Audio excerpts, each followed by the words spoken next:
So thank you very much for joining us at this panel today. I know that all of us are rather busy with the start of the school year. So I appreciate your taking your time to participate and the organizers for hosting us here virtually.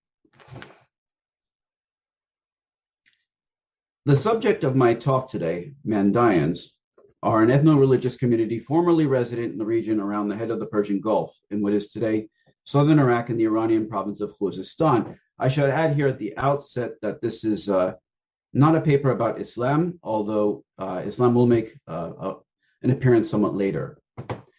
As elaborated in their sacred texts, the core of their faith is a doctrine known as Nasarutha or Nazarenism, the adherents of which are most frequently called Nasurai or Nazareans. Within this group, these texts occasionally distinguish between a clergy or Tarmidutha and a laity, Mandaeutha.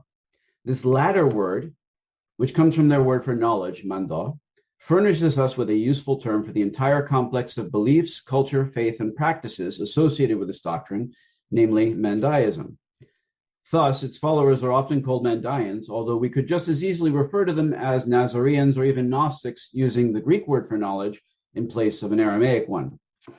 To the non-Mandaean neighbors in the region, they are most commonly known as Asabi'una or Sabians, employing a term lifted from the religious vocabulary of the Quran, but this last designation is conspicuous by its absence from their classical literature. The subject of this literature, or more properly their history, is what brings me here today. According to one tradition, a being by the name of Splendid Ziwa, entrusted the proto-human Adem with 10 books, which included the Genzarabba, Drashi Dihye, Asfarmawashi, Diwan Harangwetha, Diwan Awathur, Al-Tresor Eshali, Diwan Malkutha Eletha, Sedrat Neshmotha, Kalasta, and Enyone Drahmi. And I've given you their English titles right here. These 10 books, and most frequently the Genzarabba and the Book of John, are among the most frequently copied and most frequently to be met in the homes of Mandaeans, both priestly and lay.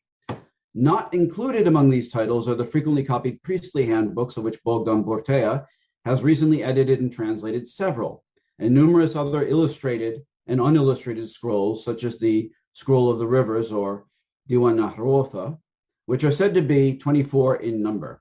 Today, most of these texts have been translated, but very few have been published in critical editions. Matthew Morgenstern estimates the entire size of the known Mandaean scriptural canon as roughly 860,000 words, or approximately 1.54 War and Pieces, 2.82 Hebrew Bibles, 3.24 Ulysses, 4.67 Greek New Testaments, or 5.45 Qur'ans. Today, I shall focus primarily upon the text that heads each such list, the Genzarabba, or a great treasure, or perhaps also library.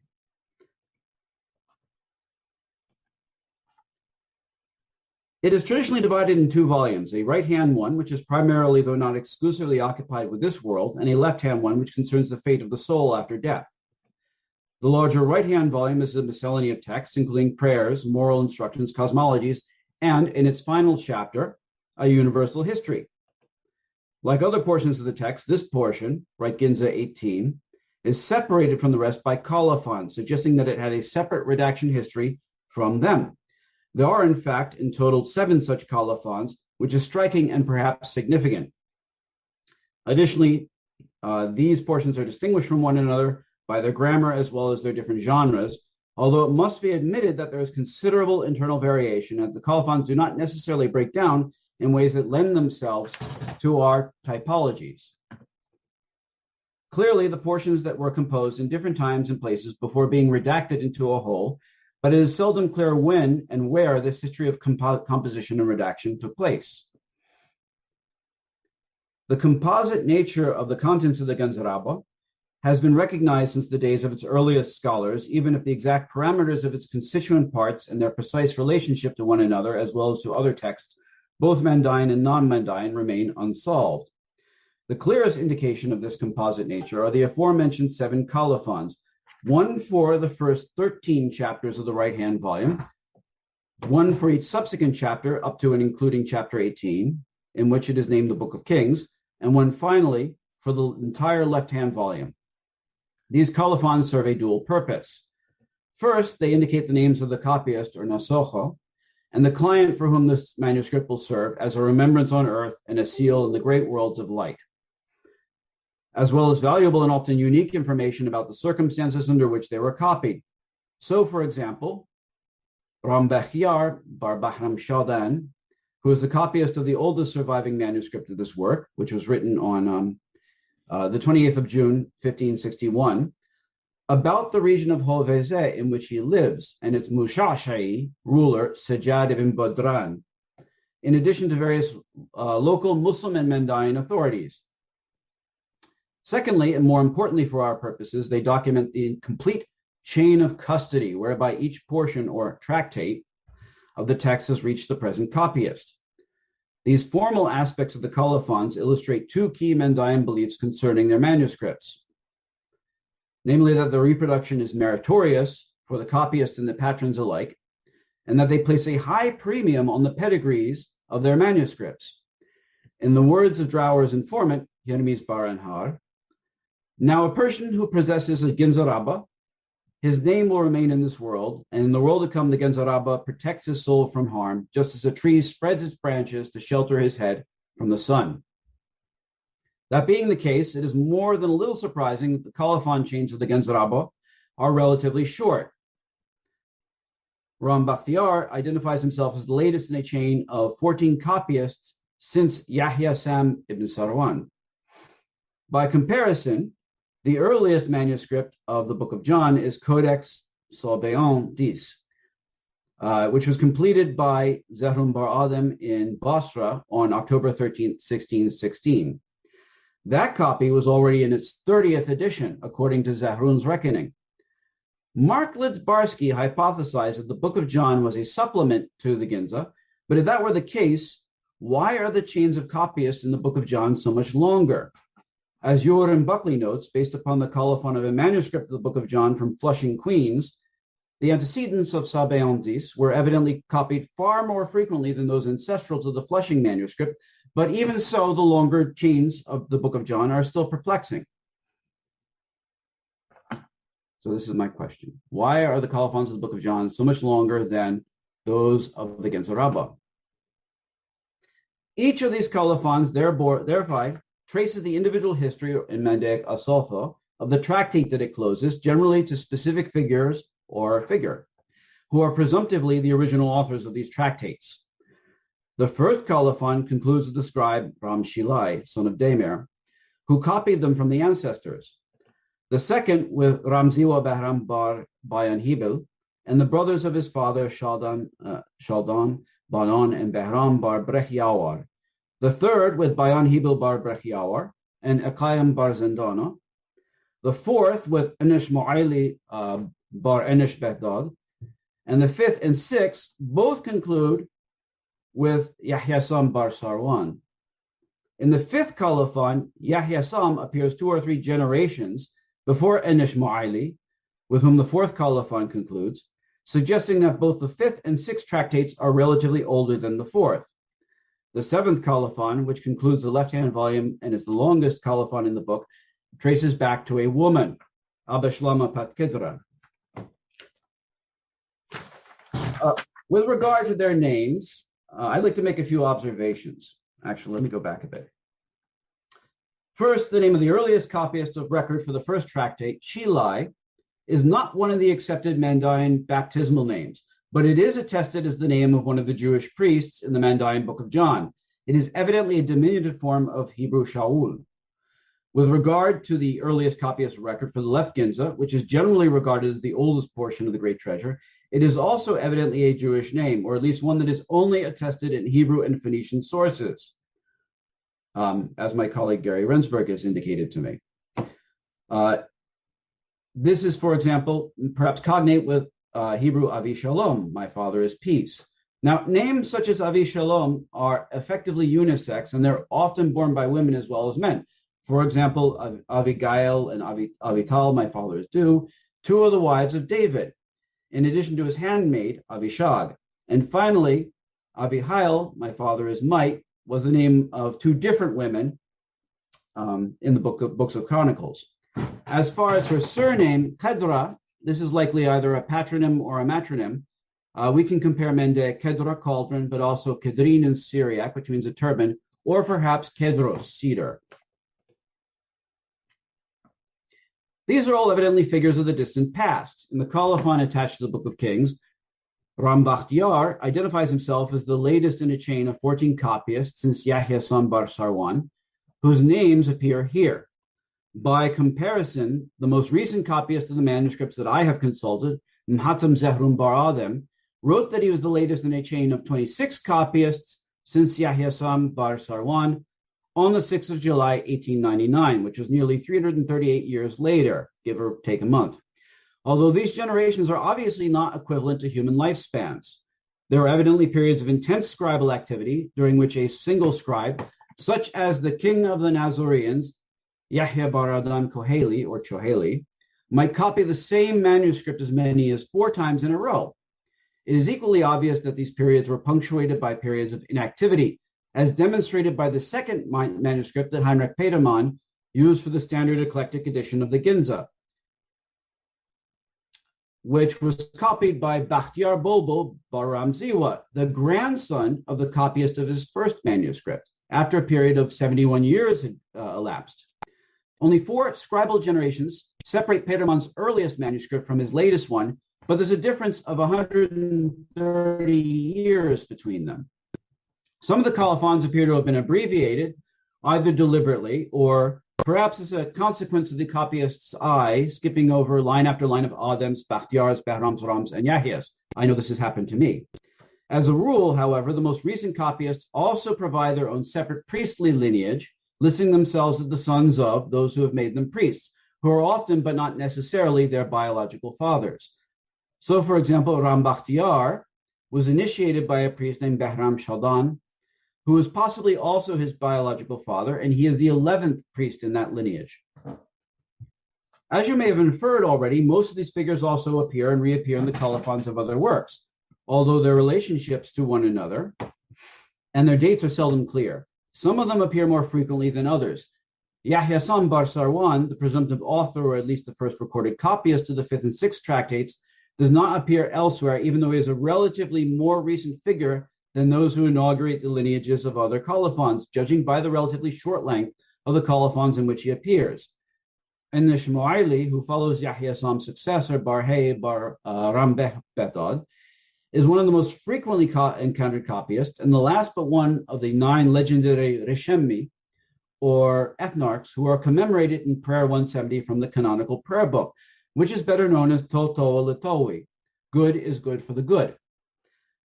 The first of these Reshemmi, Zaza of Gawasta, appears at the very end of many colophons as the first to transmit some of the most important texts in the colophon, in the canon. And the last of these Reshemmi, Alim Abul Faraj, is best known for the tale of his contest with a fire worshipper in the city of Shushtar, Iran.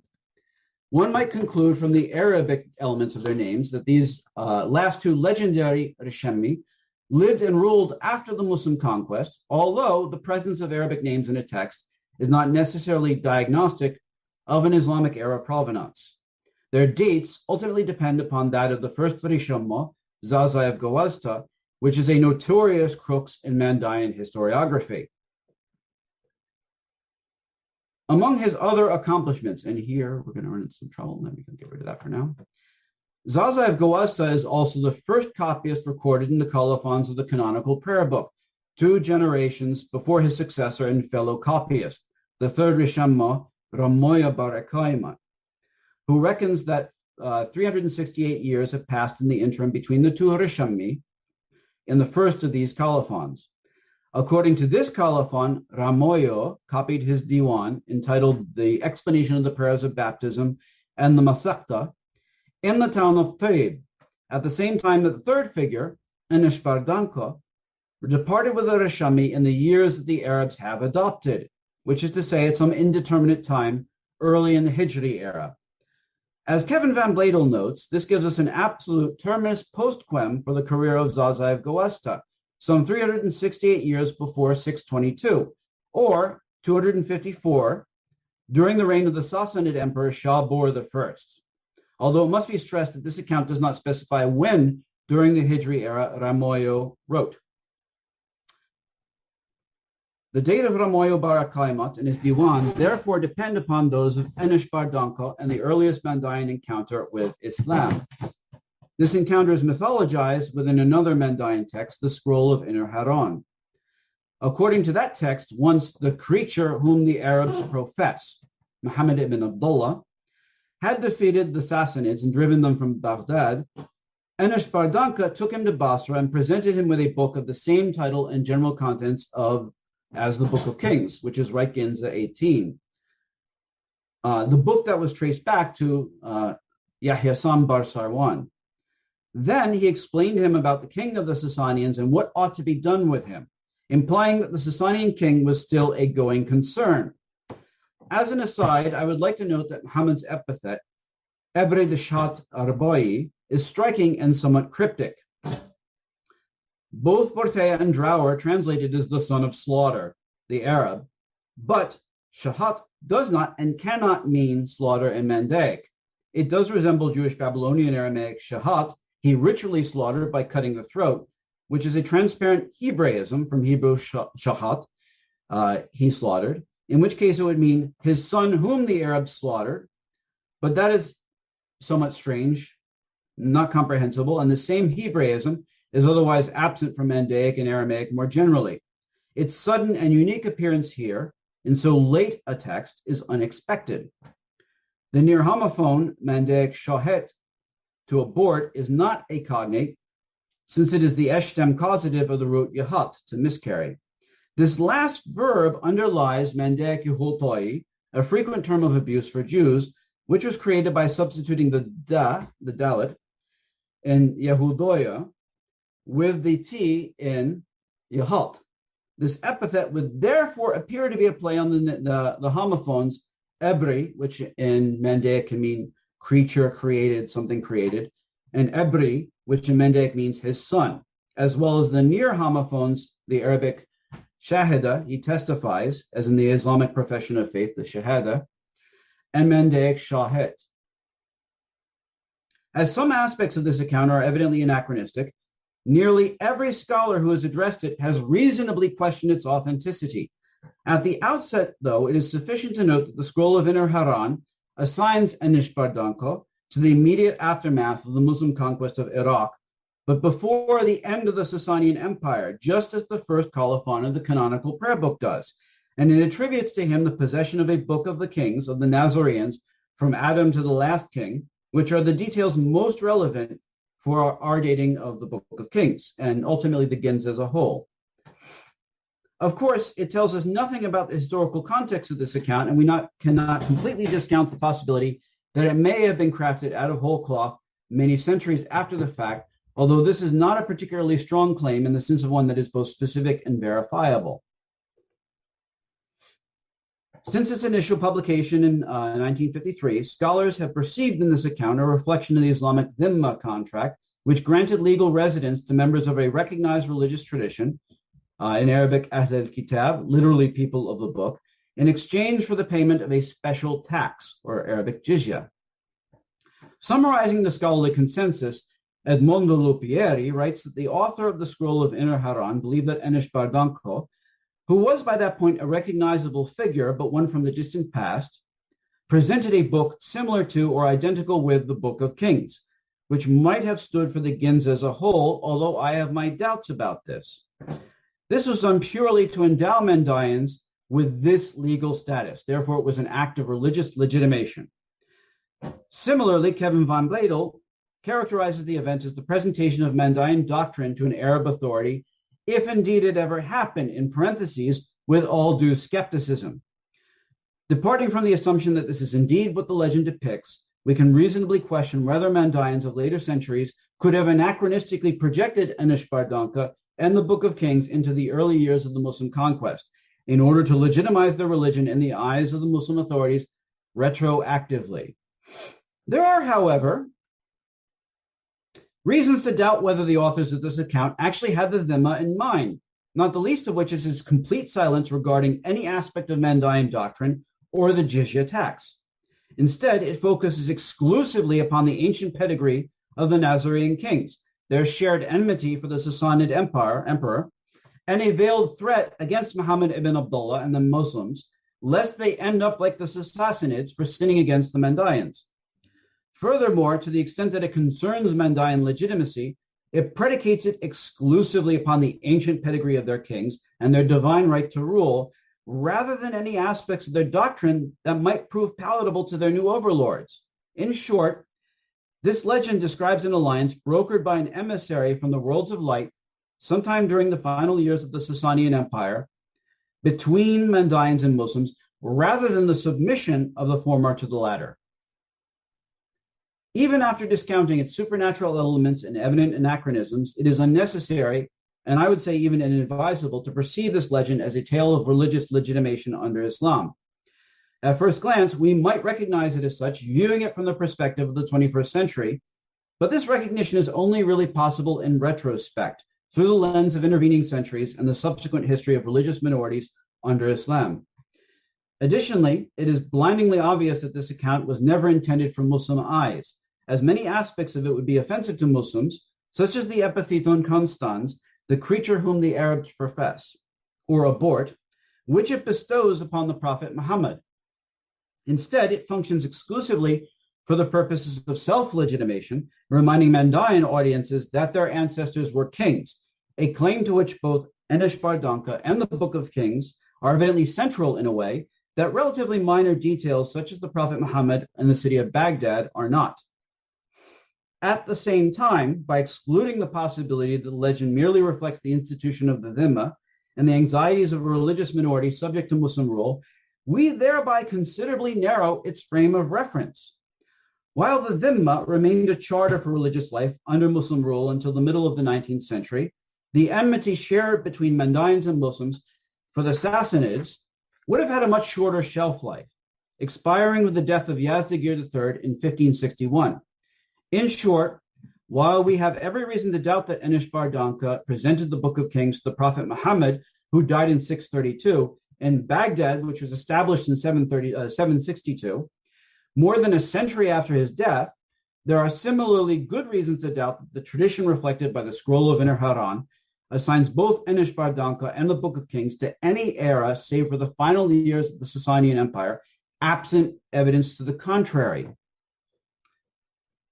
Finally, the Colophons provide yet another reason to doubt that this legend refers to any document other than the Book of Kings, including the composite work to which it belongs, the Genzarabba. Apart from the 5th and 6th Colophons, both of which begin with Yahyā Sam Bar Sarwan, each of the Colophons of the Genzarabba begins with a different copyist.